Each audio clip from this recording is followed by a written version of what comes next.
Well, folks, it's that time of year again. Time when we say goodbye to the old and press forward into the new. But before we can do that, why don't we take some time to reflect on all the good games that 2013 brought us. So, without further explanation, I give to you my top 5 games of 2013.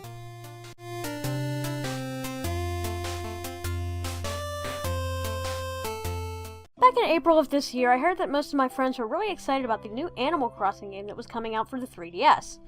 And I just didn't get it. I was never a huge fan of the Animal Crossing series to begin with. In my silly little mind, it just reminded me of one of those little Facebook games. You know, the ones that people on your friends list play and you get constant notifications of them inviting you to play Farmville, and the first thought in your head is usually, "Who are you people?" Yeah, I thought it would be one of those games. But on steroids. But in October, I finally decided to cave in and see what all the hype was about. And to my surprise, this game was really fun and insanely addicting. I was really surprised at just how immersive of an experience this game really was. Constantly in control of the ever-changing world around you, making new friends with all these adorable fuzzy creatures, expanding your house to fit your changing needs and tastes. Every single day there was just something new to do, something exciting waiting for you, new animals to meet, new memories to be made with friends and family. Add on to the fact that you are the mayor of your little town, and that means you can do nearly anything you want. Except be a dictator, because, you know, that would be cruel. Because of this new addition, you have complete creative freedom on what projects and ordinances you can enact in your town. And as mayor, it is your job to make your town as wonderful as it can be. All in all, this game was just so enjoyable, and I can now see why so many people have spent hundreds upon hundreds of hours on not just this game, but the franchise as a whole. I'm really glad that this was my first game into the Animal Crossing series, and I'll continue to be a fan of it for many years to come. Now, if you excuse me, I need to see a lady about some turnips.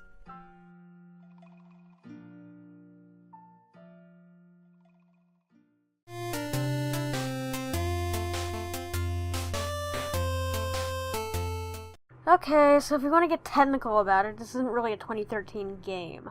It's actually a remake of a mod that was made on the Source engine back in 2011, but screw it, we're talking about it anyway. Many people have tried to explain what the Stanley Parable is, and if I could put it into one word, I'd say experience. It's an experience more than it is a game, a virtual work of art. A prime example of games being art. It's a game about choices, the choices we make and how they affect the world around us. It takes a stance and says, hey, I challenge my players to think outside of the box, to scoff at what they're normally being told to do, but they should also be prepared to deal with whatever comes next. It's an intelligent game with a very smart sense of humor. I don't really want to talk too much about this game because playing it for yourself without having anything spoiled the first time around is truly an experience to behold. Now, I suppose if the game has one true downfall, it's that if you played the original 2011 mod before this, you'll know how over half of the endings will go. They did, however, add a bunch of new endings that were not in the original version, but it's still a shortcoming for those who did play the original mod.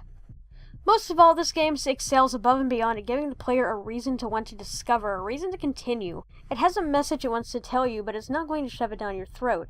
It's going to make you want to find out what it is. It's not afraid to poke fun at the tropes of narrative gaming. You know, the go here, do this, no, I said go there, no, don't do that, you can't explore, I said go here. Yeah, those. It gives you the freedom to do what you want, but it'll also laugh at the insane choices you make just to prove a point. But in his eagerness to prove that he is in control of the story and no one gets to tell him what to do, Stanley leapt from the platform and plunged to his death. Good job, Stanley. Everyone thinks you are very powerful. This game will keep you entertained for hours as you try to find all the hidden secrets and endings offered to you. The end is truly never the end, as the game says, and in an industry where most games just feel bland and lifeless, I'm really glad this little gem came my way this year.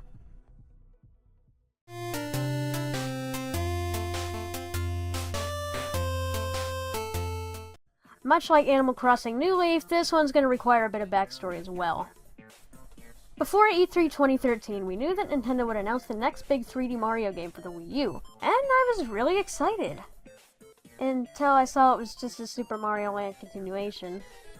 With cats. Don't get me wrong, I like 3D Land, but at the time I was hoping for something more original and new. But, again, to my surprise, that's exactly what I got.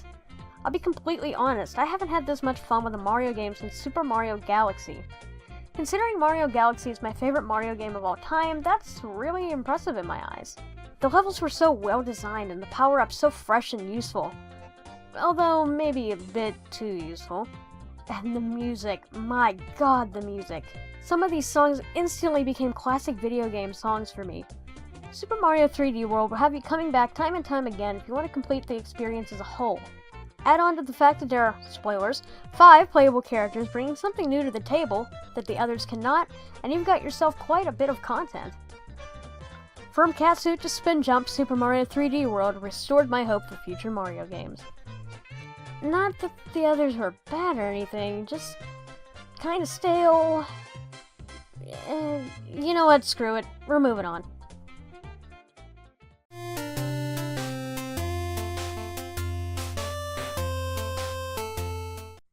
You know, November 22nd was a good day to be a Nintendo fan.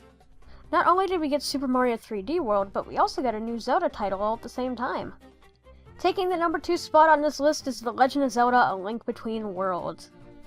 Again, much like Mario 3D World, this felt like a massive breath of fresh air for the franchise. So, what makes this Zelda title so special that it stands out among the crowd?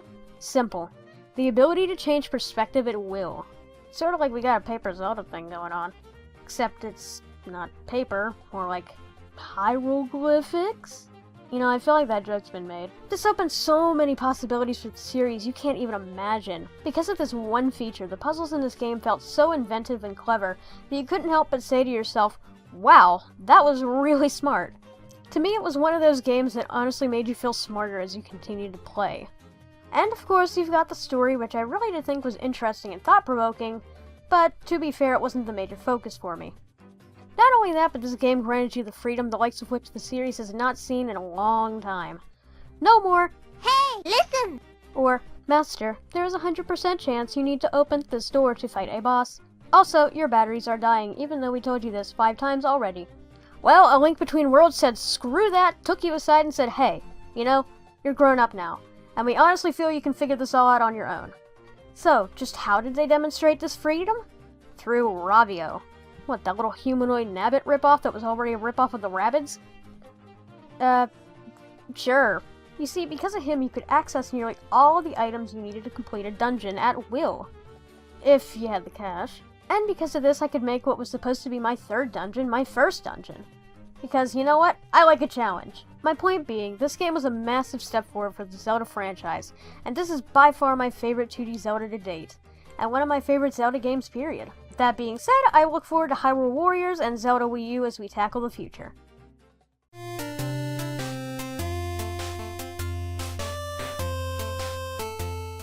You know, if I could describe the games I put on this list in one word, that word would be innovation.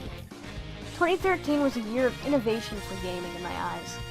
Taking small steps of what was already an established franchise to create something new and exciting that could pave the way for future games. And if you know me, you saw this coming. To me, no game felt like it took this idea and ran with it the farthest than Pokemon X and Y.